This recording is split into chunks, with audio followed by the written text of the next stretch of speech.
Hey, this is Lady C, Hey, this is JT. and we want to welcome you to the Critical Thought. And in the upcoming episode, we're going to be talking all about David Splain's apostasy talk from the regional convention.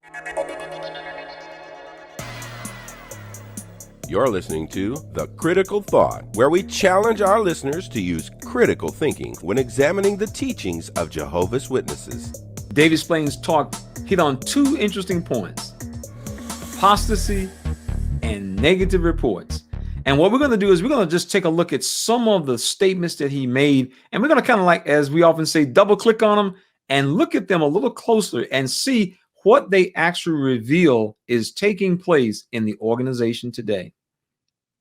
Absolutely.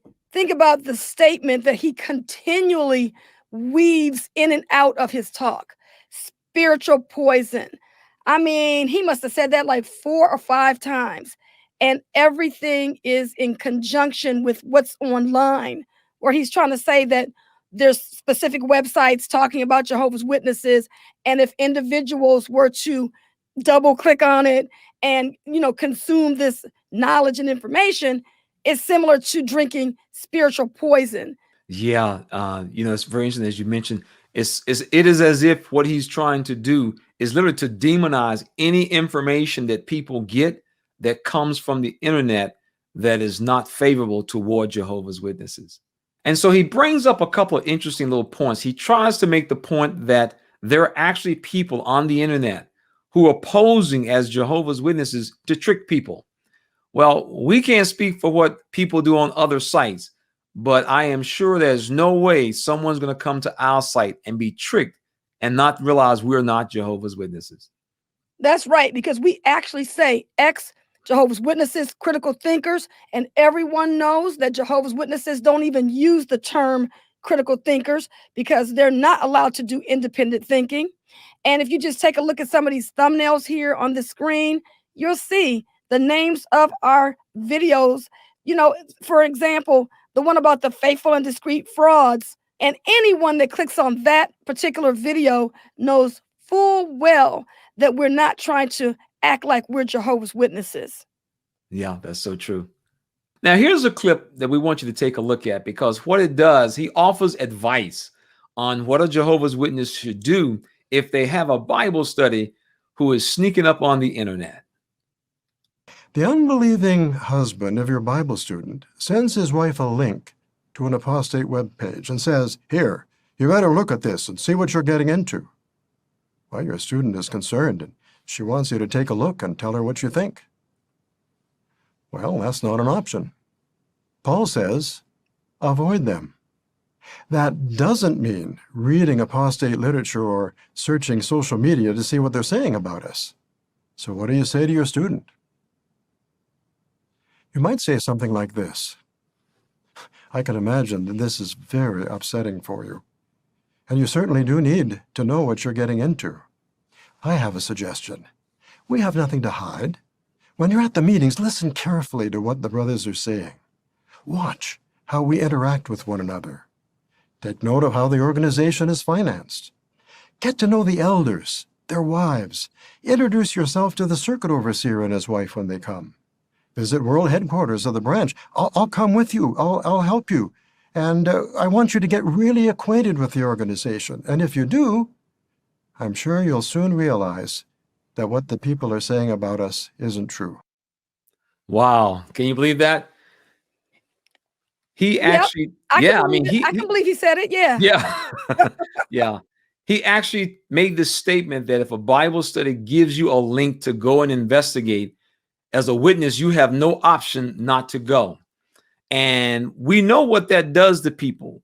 When you give someone a link and they tell you out the gate, I can't go to that site, what do you think that causes the Bible study to think? We know. Yeah, It's they like start to question, what are you trying to hide from me? Exactly. That's exactly right. And so this is the thing I think is important to understand. This idea of apostate material. I think it's important that we look at that very closely. When I was up on the internet, just the beginning to start searching around the internet, I made a decision I was not going to read any apostate material. Not going to read an apostate material. And that was the problem I ran into. Because each time I had a conversation with someone would say, well, JT, you're an elder, you have access to the congregation's records. Go and look in the file and read this letter dated so-and-so. And I would go and read it. And then after a while, they begin to just add the magazines, the books. Go take a look at this publication. If you don't have it at home, go to the Kingdom Hall and look it up. And so what I began to see, because I was still waiting to read that apostate material, I kept seeing everything I was reading was not something that was written by somebody who left the organization, but in fact, it was material that was written by the organization. And see, that's the challenge that Jehovah's Witnesses are facing. When these Bible studies go up onto these sites, what they're going to see is a constant reference to the various publications that people are going to be encouraging you. Go take a look at that. Go read it for yourself and then start asking yourself some questions. Does this sound like something from God? And so what Splain did, it was very interesting. He then said, well, let me give you the proper way to vet us as Jehovah's Witnesses. And so he said, well, go to the Kingdom Hall. Go to the Kingdom Hall and look at how we behave. Well, that's all stage. Everybody knows that what you see when you walk in the Kingdom Hall, the happy family, the husband, the wife, the little children with the little bow tie on, that's all stage.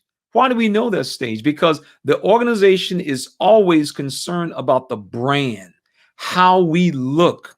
That's why when there's a judicial case, one of the first questions that's asked, who knows about this? Because we want to make sure that we look good. And so when a person goes to the Kingdom Hall, they see exactly what's being staged. Whereas this family get home, they're fussing and fighting. Then he says, well, ask the brothers about the finances. Well, really? Does he really want someone to ask about the finances? Take, for example, a Jehovah's Witness takes the Bible study to the Kingdom Hall. They go on the night that they're doing the accounts. They read the accounts off, and then they say, we're going to post this up on the information board. So afterwards, this Bible study goes up to one of the elders and says, I see y'all guys are very transparent. I mean, y'all guys have good transparency when it comes to y'all organization and everything. And the elder be very proud. Yes, we read this to the congregation, so they know how much funds was taken in and what they were spent on. And as you can see it yourself. Even as yourself, you're not one of Jehovah's Witnesses, but you can see exactly what the congregation is doing. Now, let's just suppose this person decides to go a little further. He says, that's interesting. I know that y'all have like tens of thousands of these congregations all over. And you mentioned that y'all were going to send some money to the main office. Well, being y'all guys are a 501c, I'm just curious, could I get a copy, because of, what your corporate funding is to see how, I'm just interested, to see how you guys manage y'all funds. I mean, as you showed me this evening, y'all put it up on the bulletin board so everybody can see it. Do you really think that they're going to get a copy of the Watchtower's financial statements? No, they're not. So when David Splain talks about the finance, he is only talking about at that Kingdom Hall, because you will not see what the finances are of the Watchtower Bible and Tract Society. It was really a bogus statement. And all the person did was just ask a couple of extra questions. You demonstrate on the board? Can I see what the corporate is? No, you will not. Then he says, look at the elders. Listen to the elders. Now think about this. He goes and talks to one of the elders, Brother Bill Johnson. Now, what this Bible study does not know, in about 45 minutes, what he doesn't know is that in about 45 minutes, Brother Johnson and two other elders are going to be sitting in that Kingdom Hall office with a young 19-year-old female, asking her questions about all types of sexual practices that she was involved with a young man. You see, those are the things that they don't want people to know. Those are the things that you can't ask questions about. Any Bible study who starts inquiring, I understand y'all have a judicial program, that y'all have like a tribunal that y'all hold. He can't get any information. Think about the average Jehovah's Witness. The average Jehovah's Witness cannot see the flock book. They can't see it. So what could a Bible study do? You see, the Watchtower wants you to only see the upfront things. But what we're talking about is the stuff behind the curtain. So the things behind the curtain, those are the things that's going to impact people's lives. But you know better than to have a Bible study asking questions and inquiring about those things. So much of what he said is only just for the surface. But what we're talking about is going beneath the surface. And that is so true, because most witnesses understand that. We had a lot of cognitive dissonance going on when we were Jehovah's Witnesses, because we knew that a lot of the things that they said at the Kingdom Hall, when we would go to people's door, we knew we didn't carry on like that at the meetings. We knew that. And not only that, but my day-to-day life involves what you see here on screen. It involves doing research on no matter what it is I'm doing. If I'm buying a blender, if I'm buying a computer, a mouse, a light for my production studio, I'm online doing research to find out what people are saying about these products. And even with services. I mean, so it's not about you can't go online and find out what people are saying about stuff. And of course, notice how in this particular screenshot, it's showing the pros and cons about this blender. So it's not just giving you the good things about it, but it's also giving you some things that people don't like about it. And this is the world we live in today. We live in a world where people get the pros and cons before they make a purchase. They get the pros and cons before they choose to belong to groups or organizations. And it's no different with Jehovah's Witnesses. Yeah, I mean, we live in a world today that anyone who is told by any group, company, whatever, we want you just to read all the positive things about us. Don't read anything negative about us. We cannot imagine any serious organization or company that would tell people, do not read anything negative about us. And what makes it so ironic about the Watchtower is that they're going to this Bible studies home every week for the purpose of pointing out everything that is wrong with her religion, everything that is negative that is about her religion. And yet, the minute that one thing comes up that's negative about the organization, you are not to listen to it. And so people understand that you cannot tell people, do not look up anything that puts us in a bad light.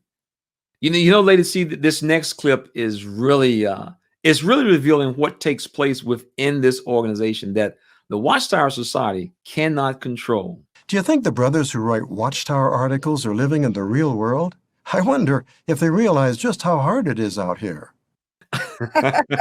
Yeah, that's a good one. That is a real good one. I got that. That's a good one. But you know what this really shows is when people are in online forums, what it allows them to do, because of the power of anonymity, it allows people to speak freely. You see, there are lots of Jehovah's Witnesses who say exactly what he said. That's why he can repeat it. How can people who don't work a job can tell other people to quit their job? There are people who've been at Bethel since they were 19 years old, and now they're in their 60s and 70s. They have not paid any bills since the day they went to Bethel. Water bill, gas bill, none of those. And yet they will tell people, you need to quit your job. And so the online forums, they allow Jehovah's Witnesses to do something they cannot do at the Kingdom Hall. Literally have the freedom to say what they think and feel. I know I couldn't freely talk about my feelings at the Kingdom Hall. If you wanted to talk about something that was going on in the congregation that everybody knew was stupid, everybody knew that was something that somebody didn't make any sense, then if you were the lone person that decided to take a stab at it, you were going to be the one that was going to be looked at like she ain't spiritual. Yes, and that's what the internet now gives witnesses the chance to do. They're able to, because of the anonymity, they can go on these forums and they can say exactly what they think. And not only that, but we have actually had Jehovah's Witnesses come to our channel who are believing witnesses. and they will come and ask us questions about something that's happening in the congregation that they really can't weigh in on. And I've had this happen several times where they would say, "What do you think about this?" Because they know they can talk to somebody about it to see whether it makes sense or not. So, I mean, people feel comfortable coming online. Yes, because they have the anonymity. Nobody knows who they are. Yep. Okay, that's so true. In the next clip, David Splain poses a question, and it is a very good question. But the question he poses really doesn't go to the heart and soul of the matter. Notice what he says. Now, you don't know whether these individuals are apostates or just brothers and sisters who are in serious spiritual trouble. But does it matter? How does it make you feel? When you leave the forum, do you feel upbuilt? Determined to expand your ministry? More convinced than ever that Jehovah has an organization that you love and that you're delighted to be a part of. You feel honored to be a part of that organization. Yes. Yes. Yes. I feel the warm and fuzzy. The warm and fuzzy. Absolutely. I feel so upbuilt after I leave the online forum. It makes me feel so good. Nah. That is a very good question that he posed, though. How do you feel? And the fact of the matter is, for many people, after they go into an online discussion forum, they don't feel good at all. But you see, the question he did not ask, and he does not want to ask, is why do you feel this way? Well, for many of you who are watching this video, including myself, when we went to those discussion forums, we did not feel the warm and fuzzies. We didn't feel good. And the reason why is because we were being introduced to information that we realized did not support a lot of the things that we believe. And that's what he knows. When people go into these online discussion forums, they are going to be presented with information. And yes, the information is going to come from the Watchtower's own published material. And when you leave, after you begin to see where these pieces fall in place at, you begin to get a picture of this organization that you didn't know about. That's why, we often ask the question to people, if you had known what you know now, would you have continued to be involved with Jehovah's Witnesses? And people often tell you, if I'd only known. And you see, that's why we often make the statement, the internet is a game changer. You see, back in the day when my parents were coming along and many of yours, that information wasn't there. But now it's there. As people begin to become a Bible study, it is there.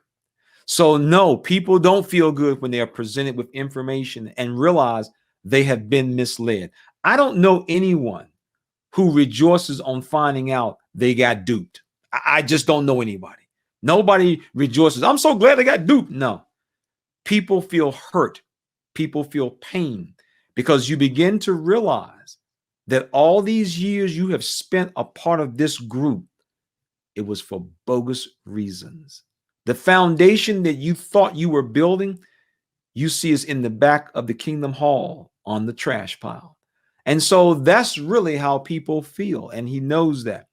And see, for a Bible study who has not bought into, believe whatever you're told to believe, that is very, very dangerous for a high control group. Because once people started peeling back the layers of the onion, you can't stop. You literally cannot stop. So how you feel? You typically don't feel good after learning that somebody just got through duping you. Yeah, that is so true. When you first start taking in this information, I know for me personally, I thought about all the missed opportunities, how much time I had wasted, the friends I didn't, invest in, things like that, putting money in the bank, just all kind of stuff. Yeah. So you just cycle your mind around all the stuff you lost out on.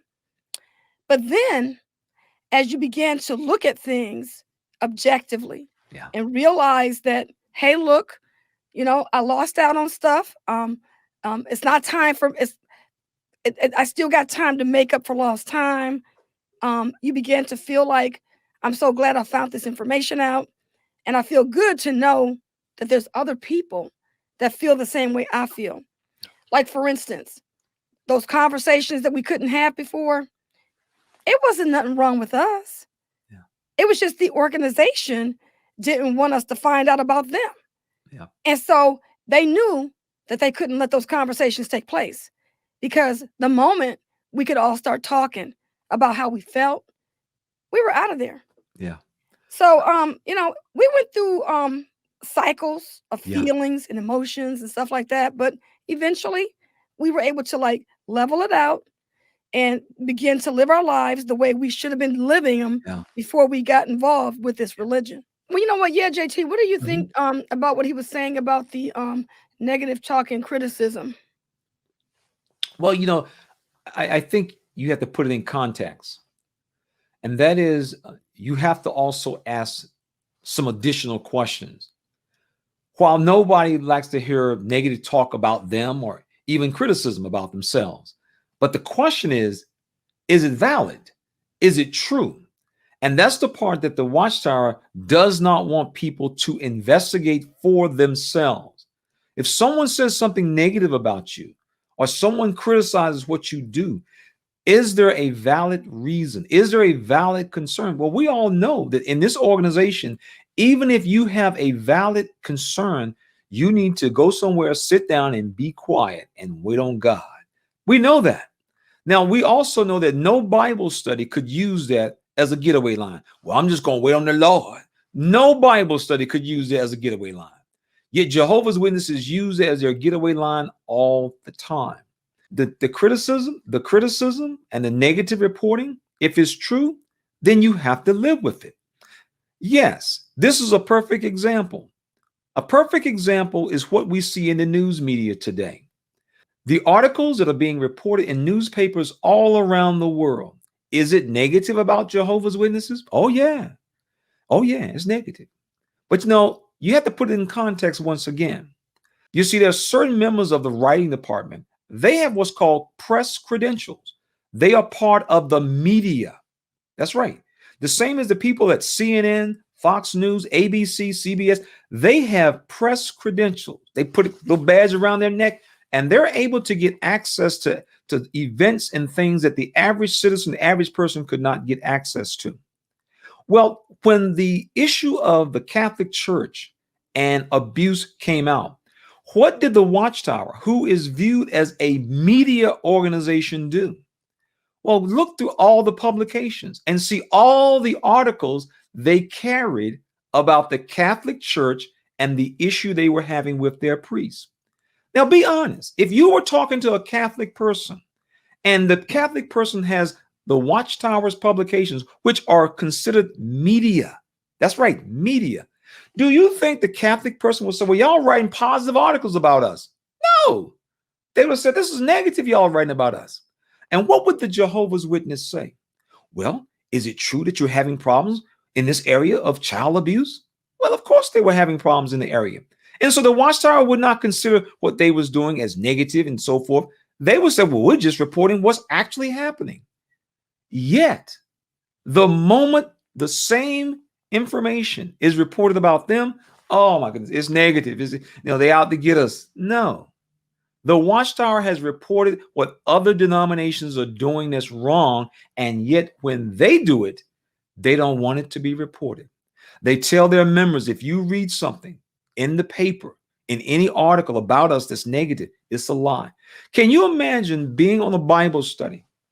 Being on a Bible study. That's why we tell people, apply the Bible study test. You're on a Bible study and the person says, my priest said anything we read in here on the TV is not true.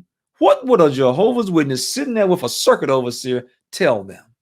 They would not allow them to get away with that. And yet, once again, the Watchtower wants its members to listen to what is being said and conclude it's a lie. It's not true. And so this is what makes this organization so dangerous, is because it literally operates on two sets of scales, one for everybody else, one for us. And so we're seeing that the Watchtower cannot control the media. They can't control access to the information, the flow of information. They have no control over anymore. They can't control their members. And of course, they're not going to control the media. And so these are the challenges that this talk that he was giving is actually revealing that the Watchtower is struggling in these areas, and it's not going to get any better. As more and more witnesses get access to the internet, more and more going to be up on those sites. As more and more elders who are about to leave this organization starts continuing to send out all of these body of elders letters, it's not going to stop. And because there are hundreds and hundreds of media outlets and channels now, they need something to cover. The Watchtower can no longer hide. They are now a public spectacle, and there's nothing they can do about it. Once again, we're going to give you another example of how nobody does hypocrisy like the Watchtower. Yeah, so notice what the Watchtower has to say about itself. According to the August 15th, 1950 Watchtower on page 263, basically it says it invites careful and critical examination of its contents in the light of the scriptures. Yes, and that's the personal invitation that the Watchtower extends to everyone, examining us critically. And when you start examining the Watchtower critically and you find out things are wrong, then they complain. You can't have it both ways. You can't tell people to examine you critically, and when they do, you complain because they're examining you critically. And so this is how the Watchtower talks out literally out both sides of its mouth. I'm sure everyone has heard the phrase, some things you have to see or hear for yourself to believe. Well, one of the things that Splain mentions, he quotes a scripture from the book of Proverbs, chapter 14, verse 15. And it really demonstrates how the Watchtower has no problem speaking out both sides of his mouth. It says, the naive person believes every word, but the shrewd one ponders each step. Some people believe everything they read in the newspaper or see on TV. Do you? Should you? You know, I have to agree with Splain. That is a very powerful verse because it tells people, do not believe everything that you read.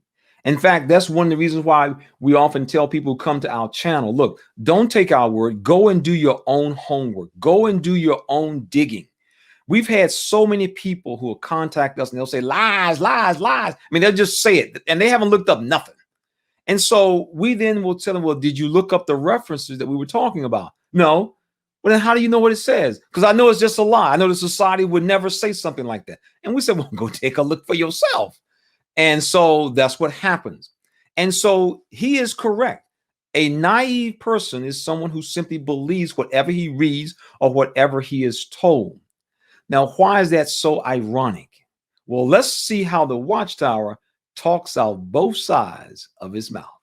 Okay, JT. Now, notice the contrast of what Splain said versus what this Qualified to Be Ministers publication says. It says, if we have love for Jehovah and for the organization of his people, we shall not be suspicious, but shall, as the Bible says, believe all the things that the Watchtower brings out, inasmuch as it has been faithful in giving us knowledge of God's purposes. Oh, man. Can you believe that? Amazing. Oh, my Nope. goodness.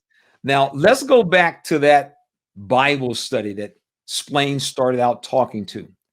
Can you imagine that the person who is studying with them would actually have read the scripture in Proverbs and told them you will be a naive person to believe everything that you read or everything that you hear.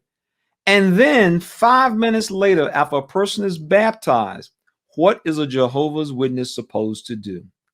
A Jehovah's Witness is supposed to believe everything the Watchtower says. I mean, these guys, there is no end to how, there is just no end to how low they will go. I mean, they give this advice, don't believe everything that you read, but you better believe everything we say. These guys have no problem holding two opposing positions at the same time. I mean, if there's an example of double speak, double think, this is it. But you know, one of the things I noticed in the talk that Splain gave, he talked about the news media. Yeah. And he said, I mean, these guys really word things well. And I was thinking to myself, wow, that's the same thing that JT always talks about, how they really play the game of semantics. So it looks like the Watchtower is getting beat at their own game, you know? Yes, nobody does semantics quite like the Watchtower does. And this is just another example of how they will say anything they need to say at the time, even if it contradicts something they said the day before. This is the organization that we're looking at. Yeah, because even when they talk about the news media, I just want to double click on that one more time. Is the reason why I want to say that is because there have been many occasions where the Watchtower has been called on to make a comment about some of the things that were discussed in some of the documentaries, and they said that they either did not get back with them or they just ignored them totally. So they did not want to make a comment about it, and he did say that in this apostasy talk, that they didn't even ask them for their opinion, and they ask them for their opinion all the time, but they Yeah. don't give a comment. Yeah, the Watchtower always has an opportunity. In most organizations, news media organizations, they will always ask for a spokesman to address whatever the issue was, and the Watchtower will say no. So then to complain, that's kind of moot. It's kind of a moot point. Right. So if there's only one thing that we can take away from this talk that David Splain gave, is it has allowed us to peek inside this organization. And what do we see? We see clearly that the organization is concerned about things that they cannot control. They cannot control their members because they're surfing on the web whenever they want to. They cannot control the media, and they cannot control the flow of information. Three of the most important things that a high control group or a cult needs to have under their control. And the Watchtower is clearly starting to lose its grip. And we can only tell you to make sure that you continue to double click on topics that you need more information on. Continue doing your research, because no one should ever keep you from information, especially if it impacts your life. And we want to thank you for being in our audience, and we'll see you on the next episode. This program was sponsored by Critical Thinkers.